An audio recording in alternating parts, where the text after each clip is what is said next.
أعوذ بالله من الشيطان الرجيم بسم الله الرحمن الرحيم الحمد لله رب العالمين والصلاة والسلام على أشرف الأنبياء والمرسلين وعلى آله وصحبه أجمعين سبحانك لا علم لنا إلا ما علمتنا إنك أنت العليم الحكيم رب اشرح لي صدري ويسر لي أمري واحلل عقدة من لساني يفقه قولي السلام عليكم ورحمة الله وبركاته.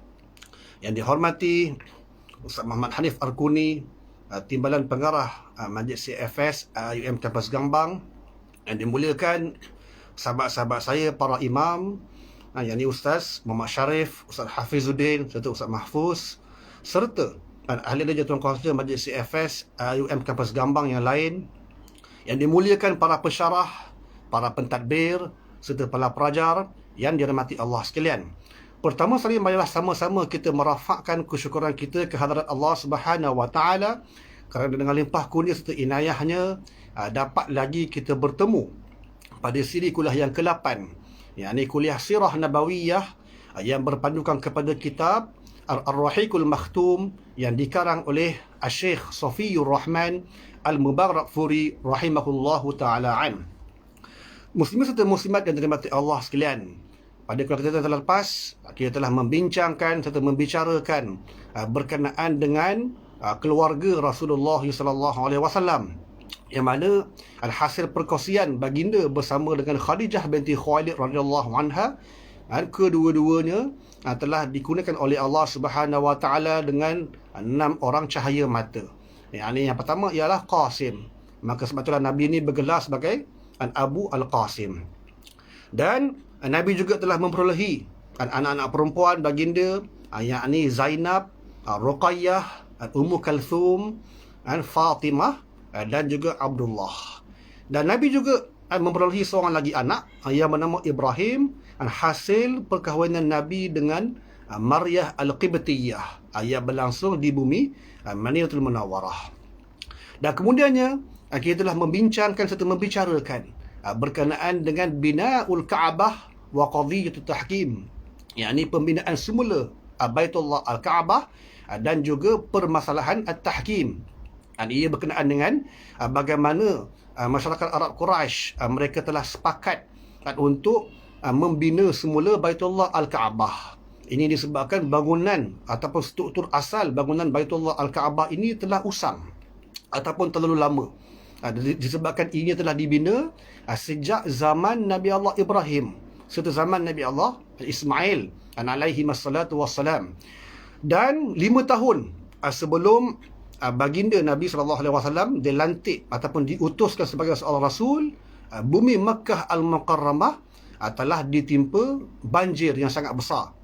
Ini menyebabkan struktur asal bangunan Baitullah Al-Ka'bah sedikit mengalami kerosakan. Malah dikatakan mengalami kerosakan yang agak teruk. Maka disebabkan hal tersebut, maka orang-orang Quraisy ni mereka telah sepakat untuk membina semula Baitullah Al-Ka'bah. Dan Nabi juga turut serta dalam konteks pembinaan semula Baitullah Al-Ka'bah.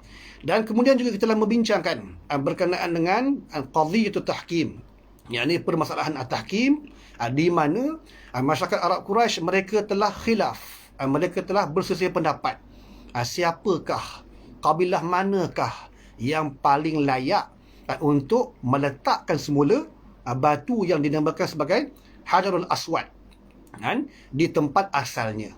Maka mereka telah meminta bantuan daripada Rasulullah SAW sebagai seorang hakim, sebagai seorang yang membuat keputusan. Maka Nabi dengan kebijaksanaan baginda telah meminta supaya diberikan sehelai kain, lalu diletakkan batu tersebut di tengah-tengah kain tersebut, dan setiap kabilah memegang di setiap penjuru kain tersebut, dan dibawa, masing-masing membawa ke tempat asal batu Hajarul Aswad tersebut. Dan kemudiannya Nabi sendiri dengan menggunakan tangan Nabi yang mulia, Nabi sendiri yang meletakkan kembali yakni batu daripada syurga yang dinamakan sebagai Hajarul Aswad. Dan kemudiannya kita telah membincangkan serta membicarakan berkenaan dengan topik As-Siratul Ijmaliyah qabla an-Nubuwah, Sejarah ringkas sebelum kerasulan Nabi Muhammad sallallahu alaihi wasallam, yang mana saya telah sebut bahawasanya Nabi ni merupakan seorang yang ummi. Dan ummi bermaksud la yaqra wa la yaktub. Dia yang tidak membaca dan dia yang tidak menulis. Dan Nabi ni tidak pernah meminum arak dan juga tidak pernah memakan daging sembelihan haiwan ternakan yang dikhususkan untuk berhala-berhala yang disembah oleh masyarakat Arab Quraisy di zaman jahiliyah. Dan Nabi juga tidak pernah menyertai mana-mana perayaan yang melibatkan penyembahan berhala-berhala yang disembah oleh masyarakat Arab Quraisy. Malah baginda juga tidak dapat menahan kesabarannya bila mana orang-orang Arab Quraisy ini bersumpah dengan pakai nama-nama berhala yang disembah oleh mereka. Contohnya macam berhala Hubal, berhala Al-Lat, serta berhala Al-Uzza. Pada hari ini, sebagai contoh, ramai orang Melayu kita yang kadang-kala terpengaruh dengan filem-filem Hollywood, filem-filem barat. Maka bila mana dia tersasul, dia terkejut, maka dia telah melafazkan kata-kata yang boleh membuatkan dia terkeluar daripada Islam. Bila mana dia mengatakan Jesus Christ, for Christ's sake, contohnya lah. Maka inilah yang berlaku di kalangan masyarakat Melayu. Mereka tak sedar sebenarnya dalam konteks bersumpah ni hanya dengan nama Allah Subhanahu wa taala. Wallahi wabillahi watallahi. Mana tak boleh bersumpah selain daripada nama Allah Subhanahu wa taala. Sebab ia melibatkan aspek ataupun konsep tauhid al-uluhiyah. Ini keesaan Allah Subhanahu wa taala di dalam konteks ibadah ataupun pengibadahan terhadap Allah Subhanahu wa taala. Dan disebut di dalam kitab ini daripada riwayat Ibn al-Athir bahawasanya Nabi pernah bersabda, aku tidak pernah berhasrat dengan apa yang dilakukan oleh orang-orang Arab jahiliyah kecuali 2 kali saja, kata Nabi. Yang mana Nabi pernah berhasrat untuk melakukan amalan-amalan yang dianggap sebagai jahiliyah. Namun kesemuanya itu, kata Nabi, Allah telah menghalang daku daripada berbuat demikian. Maka selepas daripada peristiwa tersebut, maka kata Nabi, aku tidak lagi berhasrat untuk melakukan amalan-amalan yang dianggap sebagai jahiliyah. Maka disebut dalam kitab ini bahawasanya di satu malam, kata Nabi, aku telah berkata kepada seorang budak penggembala kambing yang menggembala kambing dengan Nabi inilah. Dia cakap dekat budak tersebut, suruh tolong jagakan kambing-kambing peliharaan Nabi. Sebab Nabi sebelum Nabi dilantik sebagai seorang rasul lah, masa Nabi muda-muda, Nabi teringin nak masuk ke kota Mekah di waktu malam bagi menikmati orang kata kehidupan malam di kota Mekah Al-Mukarramah, yang mungkin ada hiburan, ada bunyi-bunyian dan sebagainya. Ini adalah hasrat Nabi lah, seperti mana yang dialami oleh pemuda-pemuda kota Mekah yang lain. Maka Nabi minta tolong supaya budak penggembala kambing ini tolong jagakan kambing peliharaan Nabi. Maka Nabi pun pergi ke kota Mekah. Bila sampai ke pinggiran kota Mekah, maka Nabi dah dapat dengar lah akan bunyi alunan muzik. Sama mana bunyi gendang ke, bunyi kompang ke, wallahualam. Lalu Nabi pun bertanya kepada masyarakat yang tinggal di kawasan pinggiran kota Mekah, bunyi apakah itu? Kata Nabi. Lalu berkatalah orang ramai yang bahawasanya itu merupakan majlis walimatul urus, simpulan dengan pasangannya. Maka Nabi pun duduk dan Nabi cuba nak menikmati bunyi-bunyian tersebut. Tiba-tiba Allah mendatangkan rasa mengantuk kepada Nabi SAW, sehingga Nabi tertidur tanpa sempat menikmati akan bunyi-bunyian tersebut. Pada keesokan harinya, Nabi terjaga daripada tidurnya sebaik saja biasan matahari terkena akan wajah Nabi yang mulia ini. Maka Nabi pun kembali ke tempat pemeliharaan kambing-kambingnya itulah. Dan ditanya oleh budak tersebut, apakah yang berlaku malam tadi? Nabi pun cerita hal yang sebenar, di mana Nabi ini tertidur. Maka pada malam yang kedua pula, Nabi berhasrat sekali lagi. Nabi berhasrat sekali lagi untuk menikmati kehidupan malam di kota Makkah. Sekali lagi Nabi masuk ke kota Makkah dan Nabi cuba duduk. Bila duduk saja, Allah mendatangkan rasa mengantuk sekali lagi. Maka perkara yang sama juga berlaku ke atas Nabi SAW, yang mana Nabi tak sempat pun nak menikmati hiburan, serta keindahan kehidupan di waktu malam di kota Makkah Al-Mukarramah.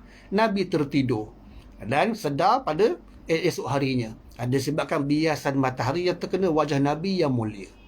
Maka kata Nabi, sejak daripada peristiwa tersebut, aku tidak lagi cuba nak mengulangi akan amalan kehidupan jahiliyah tersebut. Namun hadis tersebut terdapat khilaf di kalangan para ulama. Yang mana Imam Al-Hakim dan juga Imam Al-Zahabi mengatakan bahawasanya hadis tersebut merupakan hadis sahih. Namun Imam Ibn Kathir menyatakan ia merupakan hadis dhaif, tetapi tetap ditulis ataupun dinukilkan oleh pengarang kitab ini, yakni Syekh Safiyur Rahman Al-Mubarakfuri di dalam kitabnya yang masyhur, yakni kitab Ar-Rahiqul Makhtum. Dan disebut dalam kitab ini juga berkenaan dengan riwayat daripada Imam Al-Bukhari rahimahullahu taala yang mana beliau telah meriwayatkan daripada Jabir bin Abdullah daripada katanya, ketika pembinaan semula Baitullah Al-Kaabah ini, Nabi serta pakciknya Al-Abbas turut serta dalam pembinaan Baitullah Al-Kaabah itu. Yang mana Nabi dan juga pakciknya itu Al-Abbas ditugaskan untuk mengangkut batu-bata bagi dibina semula Baitullah Al-Kaabah. Maka pakcik Nabi ni yang bernama Al-Abbas ini, dia beritahu kat Nabi supaya mengangkat kain Nabi dan digantungkan di lehernya, supaya tak terkena serpihan batu-batu yang mungkin terjatuh ke atas kepala ataupun ke atas badan lah. Ini kata Al-Abbas kepada Nabi. Maka Nabi pun angkat kain Nabi sampai ke paras leher. Lalu Nabi terus pitam. Nabi terus pengsan. Sehingga dikatakan terjegil mata Nabi memandang ke arah langit. Maka bila Nabi sedar daripada pitamnya itu, Nabi menjerit, kain aku, kata Nabi. Maka sejak daripada peristiwa tersebut, aurat Nabi tak pernah lagi kelihatan. Itulah kali pertama dan kali terakhir aurat Nabi dilihat oleh orang ramai. Dan di akhir kalam pada subtopik ini, yang mana pengarang kitab ini, yakni Syekh Safiyur Rahman Al-Mubarakfuri, beliau telah menukilkan satu kalam daripada Khadijah binti Khuwailid radhiyallahu anha berkenaan dengan sifat-sifat yang ada pada diri Nabi SAW. Yang mana kata Khadijah, Nabi ini seorang yang sentiasa menanggung beban.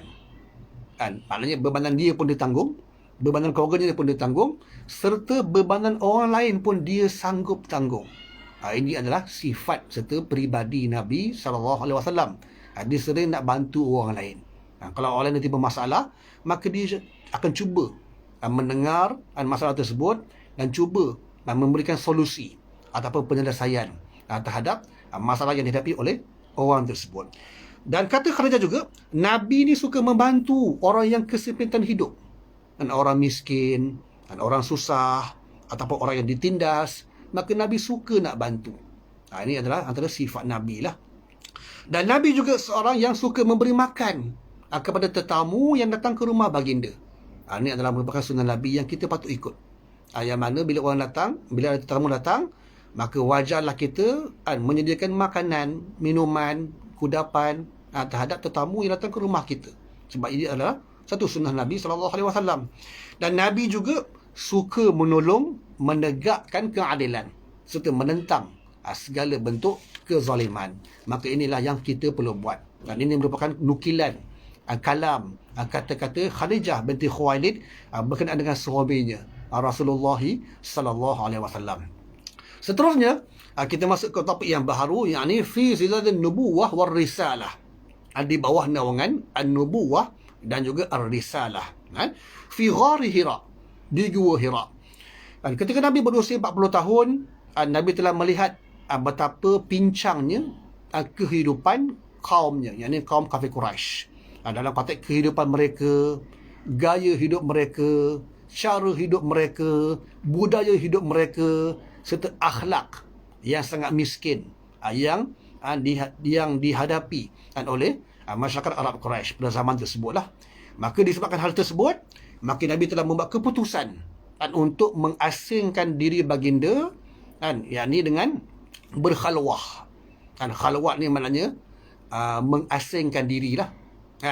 Dalam istilah orang Melayu, kita biasa guna pakai kalimah tersebut sebagai ditangkap khalwat.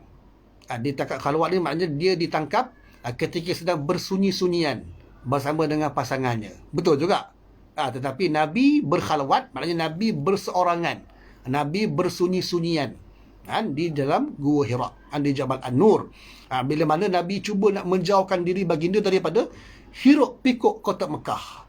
Disebabkan betapa korapnya masyarakat pada zaman tersebut. Maka Nabi pun berkhalwah, berauzlah di Gua Hira, yang mana Gua Hira ni terletak dekat Jabal An-Nur. Dan disebut bahawasanya jarak antara rumah Nabi ni menuju ke Gua Hira, ia lebih kurang 2 batu. 2 batu ni lebih kurang dalam 3.2 km lah. Lebih kurang lah 3.2 km. Dan keluasan Gua Hira tersebut, ia lebih kurang 4 hasta. Daripada pintu masuk sampai ke bahagian dalam lah. Lebih kurang 4 hasta ataupun lebih kurang 1.8 meter. Itu dari segi keluasan dalam dia. Maknanya cukup selesa untuk seseorang beribadah di dalamnya. Dan baginda SAW tinggal selama sebulan di dalam bulan Ramadan, yang mana baginda akan beribadah, baginda akan bertafakur, memikirkan berkenaan dengan kejadian alam semesta, memikirkan berkenaan dengan betapa korapnya akan masyarakat serta kaumnya itu, yakni kaum kafir Quraisy. Dan keputusan Nabi untuk beruzlah, untuk beribadah, untuk mengasingkan dirinya, ia bukan semata-mata keputusan Nabi sebenarnya. Ia sebenarnya merupakan perancangan daripada Allah Subhanahu Wa Taala bagi mempersiapkan diri Nabi SAW sebagai bakal utusan Allah, sebagai bakal Rasulullah SAW. Jibril yang zidu bil wahyi. Jibril menyampaikan wahyu. Dan genap usia Nabi 40 tahun. Yang mana 40 tahun ini disebut kat dalam kitab ini sebagai Ra'sul Kamal. Ra'sul Kamal ini bermaksud noktah kesempurnaan. Ini bermakna mereka yang berusia 40 tahun ini dah dianggap sebagai orang yang matang. Orang yang boleh memikul amanah serta tanggungjawab yang besar. Ini maksud Ra'sul Kamal. Kalau tuan-tuan ada jumpa orang yang berusia 40 tahun tapi perangai budak-budak lagi, itu dia masalah lah. Itu bermasalah sangat. Sebab 40 tahun ni sepatutnya dah cukup matang. Dah cukup matang untuk memikul tanggungjawab serta amanah yang besar. Dan kata pengarang kitab ini lagi, bahawasanya usia 40 tahun ini adalah usia yang kebanyakan Nabi-Nabi ataupun Rasul-Rasul yang terdahulu dilantik sebagai seorang Nabi serta sebagai seorang Rasul. Ini adalah usia yang memang normal. Usia yang dianggap sebagai standard bagi Nabi-Nabi ataupun Rasul-Rasul dilantik ataupun diberikan wahyu oleh Allah Subhanahu Wa Taala sekaligus bergelar Nabi ataupun Rasul. Dan kena pula tanda-tanda kenabian yang ada pada Nabi SAW telah mula kelihatan. Khususnya ketika mana kita berbicara berkenaan dengan Nabi SAW yang telah bertemu dengan pendeta Jarjis ataupun pendeta Buhaira di kota Basrah, yang mana pendeta Buhaira ni telah melihat akan tanda-tanda kenabian yang wujud pada Nabi SAW. Tatkala mana Nabi sedang berjalan di kawasan ataupun di sebuah tempat yang mana Al-Aqabah, yang berhampiran dengan rumah ibadah pendeta Buhaira itu, pendeta Buhaira mendapati tak ada batu, tak ada pohon, tak ada pokok yang tidak tunduk sujud kepada Nabi SAW. Ini adalah satu mukjizat Nabi lah. Yang mana pendeta Buhaira melihat semua batu-batu, semua pokok-pokok tunduk sujud kepada Nabi SAW. Dan dia tahu, mengikut pengetahuan dia, dia tahu yang bahawasanya tak akan ada batu, tak akan ada pohon ataupun pokok yang sujud melainkan kepada seorang Nabi. Dan seterusnya, pendeta Buhaira juga meminta izin kepada Nabi untuk melihat tanda pada fizikal Nabi. Ini satu tanda yang disebut sebagai Al-Khataman Nubuwah, penutup bagi segala Nabi, yang mana ianya merupakan lebihan daging yang tumbuh di belakang bahu kiri Nabi SAW. Yang mana lebihan daging tersebut dikatakan berbentuk seperti sebiji buah apple. Kan? Ataupun di dalam hadis Bukhari menyebut, ia seumpama macam sebiji telur burung merpati. Maknanya tak terlalu besar dan juga tak terlalu kecil. Dan lebihan daging tersebut tumbuh di belakang bahu kiri Nabi, dan di atas lebihan daging tersebut tumbuh pula bulu-bulu sedikit. Kan? Bulu badan lah kot. Kan? Maka ini yang dikatakan sebagai tanda khataman nubuwah yang telah terbukti pada fizikal Nabi SAW. Dan Nabi juga dikatakan kerap didatangi oleh mimpi. Mimpi-mimpi yang jelas. Mithlu falakis subuh. Kat dalam hadis Aisyah menyebut mithlu falakis subuh. Yakni mimpi yang cukup jelas. Yang datang selama 6 bulan berturut-turut.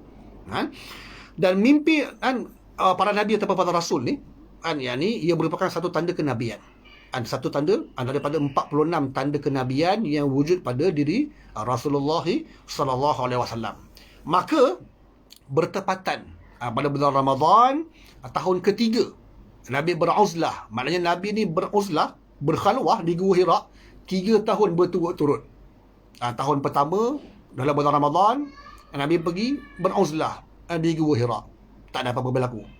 Tahun yang kedua Nabi pergi beruzlah dekat Gua Hira di bulan Ramadan juga, tak ada apa-apa yang berlaku. Tetapi tahun yang ketiga Nabi beruzlah mengasingkan diri baginda di Gua Hira. Maka tahun ketiga inilah maka Allah mengurniakan nubuwah, kenabian serta kerasulan kepada junjungan besar Nabi Muhammad sallallahu alaihi wasallam, yang mana Allah mendatangkan malaikat Jibril alaihi salam di Gua Hira tersebut. Dan setelah dan kata pengarang kitab ini, setelah meneliti setiap fakta-fakta sejarah, pengarang kitab ini telah mengisytiharkan yang bahawasanya tarikh nuzulul Quran ataupun tarikh penurunan wahyu yang pertama ia berlaku pada hari Isnin 21 Ramadan 10 Ogos 610 Masihi. Ini adalah tarikh yang dipilih oleh pengarang kitab ini. Kita dekat Malaysia sambut celebrate nuzul Quran berapa tarikhnya? 17, betul? 17 Ramadan. Itu adalah hari yang cuti kan. Orang Pahang cuti lah. Sekatan negeri memang cuti. Tetapi tarikh yang dipilih oleh pengarang kitab ini ialah 21 Ramadan. Bukannya 17 Ramadan. Dan disebut dalam kitab ini, kat bahagian footnote dia, nota kaki dia, bahawasanya ulama khilaf berkenaan dengan penurunan wahyu, berkenaan dengan nuzulul Quran. Ada yang cakap ia berlaku pada bulan Rabiul Awal, dan ada yang cakap ianya berlaku pada bulan Rajab, dan ada juga yang cakap ianya berlaku pada bulan Ramadan. Namun demikian, penulis kitab ini, pengarang kitab ini, yakni Syekh Safiyur Rahman Al-Mubarakfuri rahimahullahu taala beliau lebih cenderung ke arah pendapat yang mengatakan bulan diturunkan Quran ialah pada bulan Ramadan. Ini terdapat dalil-dalilnya lah. Antaranya ialah dalil daripada surah Al-Qadar, yang mana Allah berfirman, inna anzalnahu fi lailatul qadr. Sesungguhnya kami telah menurunkan Al-Quran pada malam Al-Qadar. Dan umum mengetahui bahawasanya malam Al-Qadar ini hanya berlaku pada bulan Ramadan, yakni pada 10 malam yang terakhir. Itu adalah dalil yang pertama lah. Dan dalil yang kedua yang dikemukakan oleh ulama-ulama yang mengatakan bahawasanya nuzul Quran berlaku pada bulan Ramadan ialah ayat daripada surah Al-Baqarah, yang mana Allah berfirman, Syahrul Ramadan alladhi unzila fihi al-Quran. Pada bulan Ramadan lah telah diturunkan padanya, yakni Al-Quran. Mana ia adalah satu bukti yang jelas berkenaan dengan bulan diturunkan Al-Quranul Karim. Dan setelah berkenaan dengan bulan tersebut, ulama sekali lagi khilaf tarikhnya bila. Sekarang ni kita dah sepakat yang bahawasanya bulan adalah bulan Ramadan, merupakan bulan diturunkan Quran, tetapi tarikhnya bila pula. Maka ada ulama yang menyebut ianya jatuh pada tarikh 7 Ramadan, dan ada pula yang mengatakan 17 Ramadan. Ada juga yang mengatakan bahawasanya ianya berlaku pada 18 Ramadan, 21 Ramadan serta 24 Ramadan. Ini adalah antara tarikh-tarikh yang dipilih oleh ulama-ulama sirah. Dan penulis kitab ini Beliau lebih cenderung mengatakan ianya berlaku pada tarikh ataupun tanggal 21 Ramadan. Sebab kebanyakan ahli sirah menyebut bahawasanya Nabi diangkat menjadi Rasul pada hari Isnin. Ini berdasarkan sebuah hadis. Hadis daripada Abi Qatadah bahawasanya Nabi pernah ditanya berkenaan dengan puasa pada hari Isnin. Maka Nabi jawab, pada hari tersebutlah aku dilahirkan, dan pada hari tersebutlah aku juga diutuskan sebagai seorang Rasul. Dan kemudiannya pula, bila mana ulama-ulama sirah mengkaji pula berkenaan dengan hari Isnin, hari Isnin pada bulan Ramadan, pada tahun 610 Masihi. Maka yang tinggal hanyalah tarikh-tarikh berikut, yakni 17 Ramadan, 14 Ramadan, 21 Ramadan dan 28 Ramadan. Dan malam Al-Qadar ini pula, seperti mana yang kita ketahui, ianya tak akan berlaku kecuali pada 10 malam-malam ganjil di dalam bulan Ramadan. Maka 7 tertolaklah, 14 tertolak, sebab ia adalah belum lagi 10 terakhir Yang tinggal hanyalah 21 dan 28. Dan kemudian pula dikatakan malam ganjil. Maka tarikh 28 itu adalah bukan ganjil, itu adalah nombor genap. Maka yang ganjil hanyalah malam yang ke-21. Ini 21 Ramadan. Maka itulah tarikh yang dipilih oleh pengarang kitab ini, yakni Syekh Safiyur Rahman Al-Mubarakfuri, berkenaan dengan tarikh turunnya wahyu yang pertama. Dan disebut di dalam sebuah hadis riwayat Aisyah radhiyallahu anha, yang mana permulaan wahyu kepada Rasulullah sallallahu alaihi wasallam ialah mimpi yang elok, ar-ru'ya as-salihah ataupun ar-ru'ya as-sadiqah, di dalam tidur baginda. Dan apa yang dilihat oleh baginda semasa tidurnya itu ialah seperti pagi yang terang, mithlu falakis subuh. Dan kemudian baginda diperkenankan untuk berikhtilaf, yang mana baginda berkhalwah di Gua Hira, baginda bertahanus dan juga beribadah di sana di malam-malam hari. Dan kemudiannya baginda pulang semula ke pangkuan keluarga baginda untuk mendapatkan semula bekal daripada Khadijah, sehinggalah tibalah saat turunnya Jibril ke Gua Hira, yang mana faja'ahul malak faqala iqra. Ini adalah ungkapan pertama lah yang Jibril sebut, dan iqra. Maka apakah kata Nabi? Bila mana Jibril perintahkan supaya Nabi baca, iqra, bacalah. Maka Nabi jawab, ma ana biqari'in, aku tak tahu membaca. Nabi seorang ummi, la yaqra wa la yaktub, dan Nabi tak tahu membaca ataupun nak baca apa. Maka Jibril memeluk Nabi. Bayangkan Jibril ni yang ada 600 sayap besar, bila mana Jibril ni melebarkan satu sayapnya itu mampu menutupi seluruh horizon satu dunia. Tiba-tiba dia masuk ke dalam Gua Hira, dia peluk pula Nabi sallallahu alaihi wasallam. Maka Nabi cemas, Nabi panik, Nabi sesak nafas. Lalu dilepaskan balik. Sekali lagi Jibril mengungkapkan, iqra, bacalah. Maka Nabi pun sekali lagi jawab, ma nabi qari'in, aku tak tahu membaca ataupun nak baca apa. Maka kali yang ketiga juga, sekali lagi Jibril peluk sekali lagi dan lepaskan baginda. Dan kemudian Jibril pun membacakan ayat daripada suratul Alaq, ayat yang pertama sehingga ayat yang kelima, iqra bismi rabbikal ladzi khalaq, khalaqal insana min 'alaq, iqra wa rabbukal akram, alladzi 'allama bil qalam, 'allamal insana ma lam ya'lam. Itu adalah wahyu yang pertama lah, yang turun kepada junjungan besar Nabi Muhammad sallallahu alaihi wasallam. Maka setelah daripada itu, Nabi ni yang dalam keadaan menggigil, menggeletar, Nabi pun terus turun daripada Gua Hira, balik ke rumah baginda, menemui isteri baginda Khadijah binti Khuwailid radhiyallahu anha. Lalu baginda cakap apa? Zammiluni, selimutkan aku. Ini adalah kata-kata Nabi kepada Khadijah lah.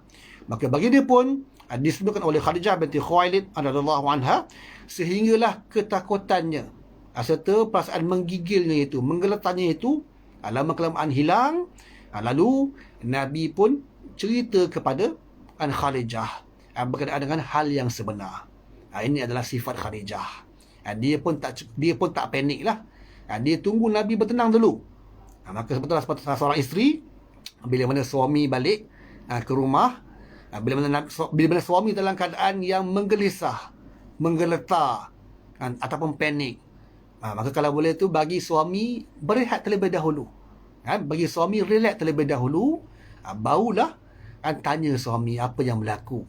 Ini adalah sepatutnya seorang isteri buat terhadap suami yang dalam keadaan yang panik. Maka begitu juga dengan Khadijah.